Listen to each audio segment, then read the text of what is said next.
Welcome everybody to the Ryan the Ride Mechanic Show. I'm Ryan the Ride Mechanic, and today we're going to be talking about manufacturers we love and hate. Now get ready. Here we go. Now I know this community is very pointed on this topic, so I'm just going to hit a couple manufacturers that I actually have worked with and know of intimately, and I am going to hit some of the high spots and some of the low spots on them. I'm not trying to pull any punches or any low blows here, and I'm not going to facilitate lots of hate towards people because I'm sure lots of manufacturers that I like are on people's hate list, and I'm sure lots of manufacturers that are not on my good list. I'm sure a lot of people are like, well, what do you mean? How could you say that? So this is a very pointed list. It's very strictly just my thoughts, and it's mainly off of just little things that I know here and there, and I'll give you some reasons if I can. But we're going to spend a little bit of time talking about it. So if you haven't already, make sure you like and subscribe if you want to see more content like this. Give me some comments down the bottom of your manufacturers you like, your manufacturers you don't like, and try to keep it a little narrow on the don't like end, because I know we all tend to get this topic a little heavy on the hate end when we honestly shouldn't be. So here we go. These aren't in any real particular order. I'm just kind of going off what I know. So I'm going to start with I'm going to balance them out. I'm going to go like and not like and not like. So for my like, I'm going to start with B&M. B&M is a great manufacturer, and I have the most respect for them because through the years of servicing their equipment, every time I've called them or emailed them and said, I'm dealing with this thing that I need to replace, I might have a part number for it or not, and they said, yep, here's your price for it, here's the quantity, you have this. And they've even gone so far, like I needed something, I think it was in a restraint mechanism, and restraints they're hardened steel components, so they just can't crank one out really fast. They go through a heat treating process and get, they're very high tolerance precision pieces. I think I needed something that they actually didn't have in stock, which is actually rare for them. And they worked with me, and I think we actually contacted another park, not another park from the company where I worked, a completely different company altogether. And I think we purchased some of their spares that they had to get our equipment back up and running. Another amazing little fact from them, I shouldn't say a fact, it's just a little thing, was that I remember we had a pneumatic valve body assembly on this comb component, and I needed it was really old, and I needed a bunch of service parts for it, but I couldn't find them through our local maintenance supply house. So I contacted them. I said, look, I need all these seals between it and this and that. And they came back with some of the parts, and they said, here's the majority of the components you need. But they said those parts are no longer being made anymore, and they're getting harder to find. So they suggested switching to a new valve body for like a whole set of valves. And I said, great, can you send me those parts that I need and go ahead and quote me the valve assembly? And I was absolutely shocked when they sent me the quote for the valve assembly, and it says, here's all the components you need. You need all these components, you need this, you need that, you need new tubing to run to your actuators. And they started saying stuff like, you need a new tubing that's now 105 millimeters longer than the old tubing. And I was like, wow, they had the measurement of how much longer the tubing would be. And then in the valve specs, they sent me a sheet that said, here's your existing valves and the way they're mounted, and then here's your new valves, and for this, you're going to have to drill a hole here and drill a hole here. And they gave me the measurements of where on the back plane to drill and tap these holes to make sure that new valve body mounted up seamlessly. how it worked with the components, everything else. I was absolutely amazed. I have never had that response to this day from any ride manufacturer, any other manufacturer for that instance. That absolutely blew me away. So that was pretty amazing. So makes sense. B&M starts at my number one top. At the not so much list, I'm going to start off with Zambarella. They make cheap rides, yes. They make a lot of fair type rides, little traveling rides, yes. But I really haven't been impressed when it comes to maintenance with their parts. Getting the correct part, they seem to use the same part number over and over again, lots of different places, but somehow the parts have variations to them. And I'm not sure exactly how that goes. I just know the amount of times I've ordered stuff and it's come in wrong, the amount of time I've asked for information, they didn't have information. It was a lot. Now, granted, I'm asking for that information on stuff that was pretty old. And I think some of that stuff even went through a transition where, if you're familiar with manufacturers, like it's the same name, but like the company's been bought out several times. So they always add some letters to the end and you get a different, it's a new company, but it's the same company.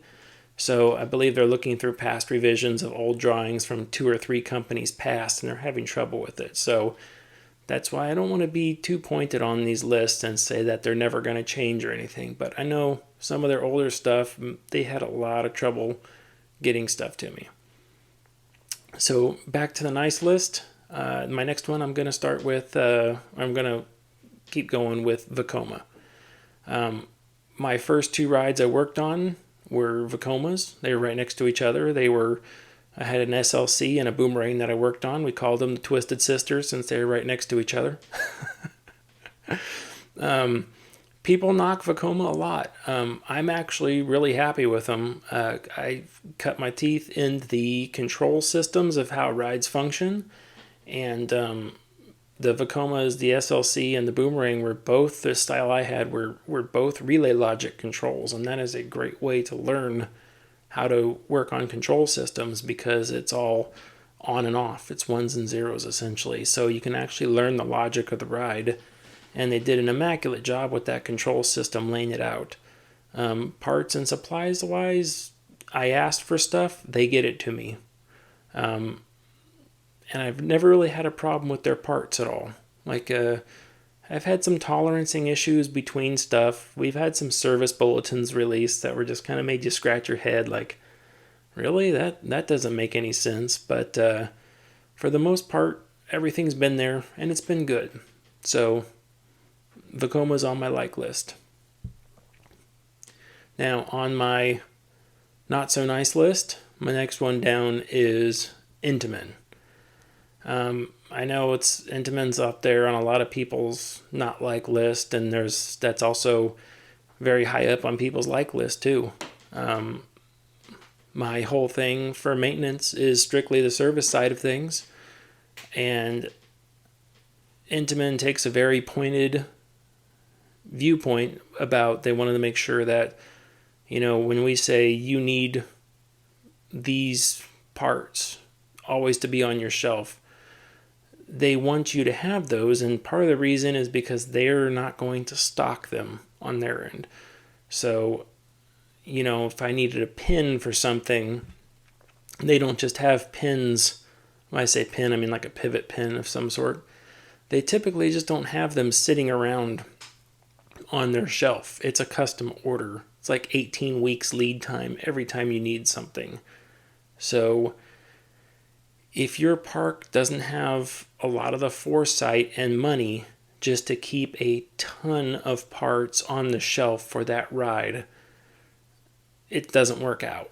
And every time you have some sort of a breakdown, you're stuck finding somebody else with the same style ride and begging and borrowing parts from them. Another thing is that because they were always at the forefront of their technology, the technology that drives a lot of their rides is extremely proprietary. which you would say, well, yeah, isn't all that? It's like, actually, no. Most manufacturers, we stipulate to use off-the-shelf components. Like if they wanted to do something, they just had to go to a normal parts place and buy stuff and use it on the rides. Entenmann likes to use manufacturers and other suppliers that they really can't stand in front of. So we say, well, we have a problem with this. Like we had an impulse coaster. It's like we have a problem with the drive. So he went to Entenmann, and we had to exhaust Entenmann's troubleshooting before Entenmann called up the drive company. And then we had to get online with that drive company, and we had to work with them on it. And there was never any easy way to do anything. And, a lot of service companies are like, we can send a tech out to you and they could work on it. And most for ride manufacturers, you could beg for a tech to come out. A lot of times they won't do it because they simply don't have them. Again, it's such a small, little, tiny industry, it's not going to happen.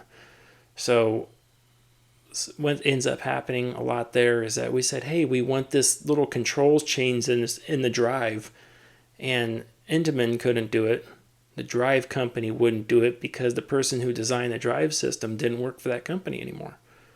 It's off working a different. So they said if you wanted to subcontract the guy who built the drive from wherever he's working now to come back in and work on the thing, they will allow that. Otherwise, that drive did not change. And that's one of the reasons why those things aren't modified much. It's because there's too much proprietary information flying around and nobody wants to take ownership of it.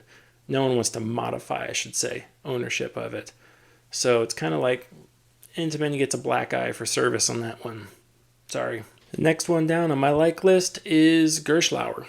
Gerstlauer, I've dealt with one of their spinning rides, and it was pretty well built, pretty well thought out too. They did some really good stuff. I mean, they did some nice controls and programming. They did some really nice manufacturing of components.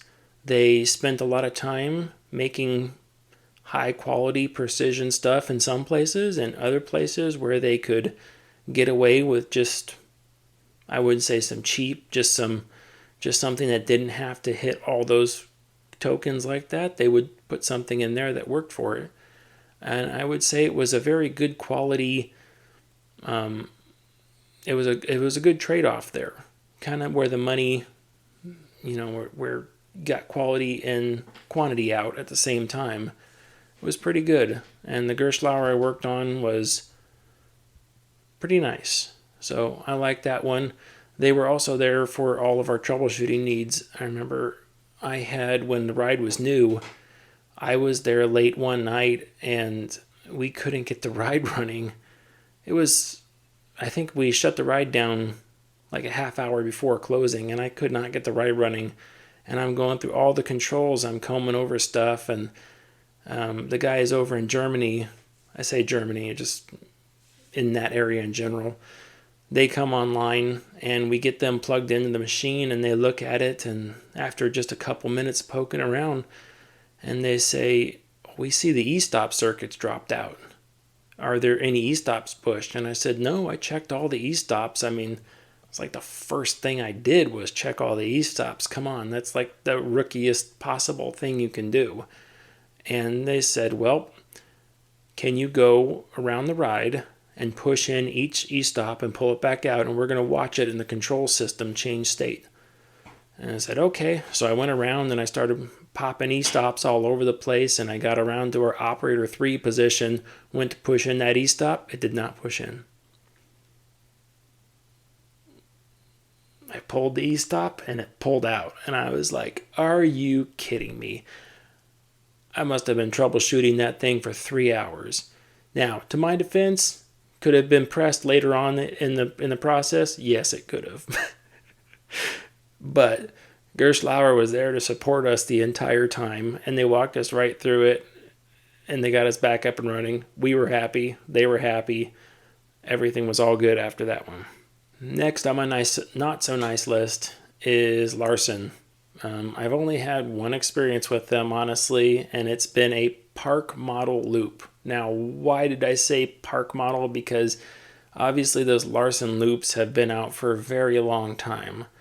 They're running at all the carnivals, fairs, anything traveling. You've got a Larson loop running around there, and they work for the most part. They're fairly simple to run and everything else. The park model loop that I worked on was not the best. I was not happy with a lot of aspects of it. I wasn't happy with parts, quality control. I wasn't happy with the control system for it. I wasn't happy with the drive system. I wasn't happy with NDT inspections, noise decibels, physical construction. Like, I was not a happy camper on any aspect of that ride. So Larson's not high in my book at all. I think the last one on my like list is going to be GCI, or Great Coasters Wood Manufacturer. I've worked with them before. They did really good. They kept all their parts in stock, in full. Anything we needed, they were able to get it to us. Some of the stuff was even plug and play off the shelf. Like, they bought parts from McMaster-Carr, and they did not hide that fact at all. Which you're just like, well, do you have to hide? It's like, no. They simply just said, hey, we bought those from McMaster-Carr. We can sell them to you, but we just buy them from McMaster-Carr. So we were able to save the money and just go buy them from McMaster-Carr ourselves. So it was a very nice company to work with. And then when we came out and did track overhauls and stuff like that, they would work with us in certain areas. And it's kind of Woodies are kind of weird because the manufacturer is responsible for the train, the brakes, the lift hill. The overall concept of the wood structure they're responsible for, but then the actual maintaining of the wood structure is pretty much done at a park level. And we had our own guy from the corporation that came in too and did an independent track inspection that would tell us, and we always did that mid-year, and he'd say, okay, during this off season coming up, we need to replace these sections of track because you're always retracking wood coasters. That's just the nature of the beast. Not going to get away from it there. Last two on my not so nice list. I'm just going to go both right in line here and we'll call it a day for the video. The first one, Skyline. I know they're a newer company, but I don't have that much experience with them. I just have it on one piece of equipment. But the design and construction of the train and maintenance for it was not great at all. I did not like it at all. In my mind, it's like when you need to service a wheel, whether it be a guide, upstop, road wheel, whatever, you should be able to just send a mechanic out there and bust out some normal tools and take something apart. Maybe you might need a special tool to push into the train to lift up, like on a boomerang. You got to put a wedge in there to lift the wheel up off the track to pull the road wheel out. But in this case, every time a wheel went bad, they said you had to pull the entire wheel carrier off the train. And that just, there was a lot of wheel carriers on that train. And I'm like, every time a wheel goes bad, I got to pull the entire wheel carrier off. That was not great. That was not great at all. So Skyline is on my not so nice list. And then the other one that was kind of a love-hate relationship, and I struggled for a while to put this into a category, and honestly, I'm still not sure if I have it right, because this is the most on the fence I've been, is actually Premier Rides. Premier Rides, I've had some bad mojo from here and there with them, and at the same time, I've had a lot of good stuff with them, and honestly, the two are balanced out. The bad I've had has been on installation and commissioning of equipment. That's been bad. I did not like that process at all. It seemed very rushed and uncoordinated to put together some of their equipment. And then we got things in with a checklist a mile long that said that everything was done to aircraft standards. That's like perfect. And then it's like, great, it's so immaculately QC checked before it left the factory. It's amazing. You get it there. It's like, Uh, but they put the whole center section in backwards. It's like how'd you miss that part? Like what happened there?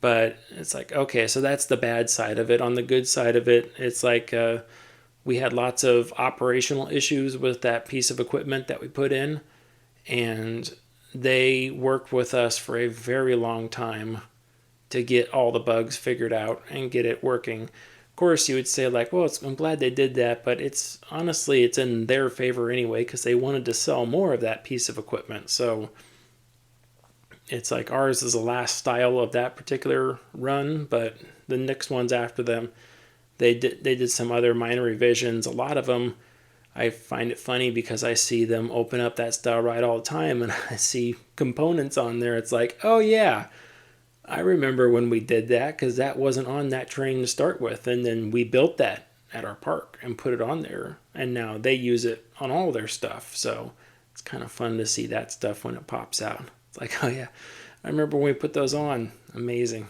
pretty cool. So, anyways, that was my little makeshift like not so much like list of manufacturers. Let me know what you think in the comments. Like and subscribe if you haven't already. Take it easy. Ryan the Ride Mechanic. Bye.